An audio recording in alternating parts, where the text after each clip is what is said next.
এখন যখনই আমরা ভেতরে ঢুকবো,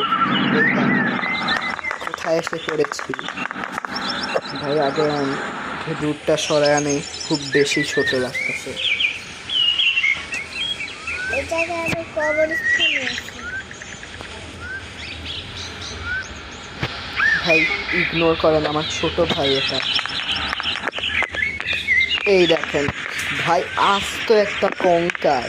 এইটাই না, সামনে আরো কিছু। আউচ ভাই, আমার সাথে এমন কেন হয়? খালি পড়ে পড়ে মরি। এই দেখেন, আমি যতটুকু জানি, এই পাহাড়ের নিচে আগে মানুষরা থাকতো। এখানে অনেক কালো জাদু করা হতো, তারপরে তারা সবাই এক শয়তানের ডেভিলের কারণে মারা যায়, যার কারণে এখানে পাহাড় হয়ে যায়। তারপর তো দেখতেই পাচ্ছেন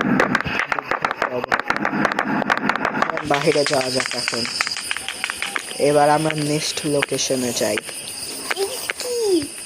যেটা দেখতে পাচ্ছেন এইখানে। দ্রুত চলে যাই।